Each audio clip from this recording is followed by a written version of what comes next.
আসসালামু আলাইকুম ওয়া রাহমাতুল্লাহি ওয়া বারাকাতুহু। মুই আজকে আপনাগুলোকে দারুণ একটা মজার ভিডিও লিয়েছি, আর হ্যাঁ হচ্ছে চুল করা ভিডিও। এই ভিডিওটা যদি পুরোপুরি আপনারা না দেন তাহলে অনেক কিছু মিস করে ফেলাইবেন। কারণ যে ভাই চুলটা কাটতে আছে এ কিন্তু হেনেতনা লোক না, এ কিন্তু বরিশালে মনো। এই খাতার কাটটিটা থুইয়েই অমনি কইতেছে মুই পূর্বাস থেকে আইছি, কিরকম আছে সবাই সর মোর চুল টুল কাট দিয়ে এরপর পয় পরিষ্কার করে মুই বাড়ি যাবো। তাহলে বোঝা যায় বরিশালের মানুষ পয় পরিষ্কারই খায়। সেই চুলটা কেমন কাটতে আছে আর এই অন্যকে একটা খান ছবি দেখেছে, ছবি দেখে এইখানে মোরে কিন্তু এরকম একটা কাটিং দিয়ে দেবেন, কারণ এই কাটিংটা মোর বোর অনেক পছন্দ। মোর বোর কাটিংটা দিয়ে যখন মুই বোর সামনে খারামো, মোর বউ দেখেই এমনি হঠাৎ চমকে যাইবে। যাই হোক, দেখতে আছে ভাইও চেষ্টা করতে আছে মাঝখানটা কাটিংটা দেওয়ার জন্য একটা খালের নাম তৈরি করে ফেলাইছে। আয় আবার কেমন কাটিং দেয়, দুই পাশে কিন্তু দেখে চুল দেখতেছি, মাঝখানটা কিন্তু একদম ফাঁকা করে ফেলাইতেছে। তা আমরা মোল্লা লাগে দেখতে চান যে কাটিংটা আর ছবির লাগে মেলে কিনা। ময়ও কিন্তু ছবিটা দেখে ফেলাইছি, এই জন্য কিন্তু মোর ভিডিওটা করার আগ্রহ একটা বেরিয়ে গেছে। কারণ বাড়ার কারণ একটাই যে ছবির লাগে আর কাটিংয়ের লাগে মিলে পারে কিনা আমার যে হেয়ার কাটিং করতে আছে।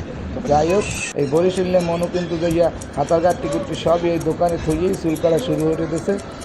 এক কথায় এ চুল না কাটতে আর বাড়িতে যাইব না। যাই হোক, অনেক সুন্দর করে কিন্তু হেয়ার চুলটা কাটতে আছে। প্রথম কিন্তু মেশিন মারার পরে এই যে চিরুনি দিয়ে আর যে কেসি দিয়ে মিলাইতে আছে। আবার আপনারা সিজার হিসাবে চেনেন, মোরা কিন্তু সিজারও কই কেসিও কই। যাই হোক, বরিশালের কথা যদি সবাই তো ভুল না ধরলে কেমন কী হয়। এই কিন্তু এই কী আবার কয় যে কোরকামানি কয়, ওই মুখ বরিশালের ভাষায় আর কয় কোরকামানি, ঠিক আছে। এখন কিন্তু এই কোরকামানি দিয়ে দিতে আছে, দেওয়ার পরে গাড়িটাও কিন্তু একসাথে কাটিং দিয়ে দিতে আছে। আর আল্লাহ হয় কি একদম দেখতাম যাইয়া মেশিন দিয়ে সব কাটিয়ে লাইতেছে, অ্যারাউন্ড এই যে বেলেট দিয়ে সব একটার কামাই ফেলাইতেছে। এবার কেমন কাটিং দেয় আল্লাহ খোদা, এদি বেলেট দিয়ে সব একদম কাটিয়ে লাইতেছে, একদম নিচ পর্যন্ত সবই কাটিয়ে লাইতেছে। আরে আল্লাহ, আরে খোদা, হ্যাঁ এই ভাই যেরকম কাটিংটা করি সেরকম কি হইবে না। যাই হোক, সাইডটা কিন্তু মোটামুটি কাটা হয়েই গেছে বললে চলে। এখন কিন্তু উপরে কাটিংটা দেখতে আছে, উপরে কাটিংটা দিলেই একটা ফাইনাল লুক বাইরেই যাবে। আর আপনারা ফাইনাল লুকটা দেখার জন্য সবাই অপেক্ষা করতে থাকেন।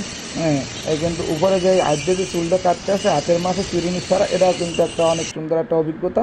আর এই অভিজ্ঞতা কিন্তু সবার থাকে না। এখন আপনারা দেখতেছেন ফাইনাল লুক, আর ফাইনাল লুকটা একটু সুন্দর করে দেখেন। এই যে আশা করি ভাইয়ের ছবির সাথে কাটিংটা মিলে গেছে। সবাই ভিডিওটাকে কোথা থেকে দেখতেছেন কমেন্টে জানাই দেন। ভালো থাকেন, সুস্থ থাকেন।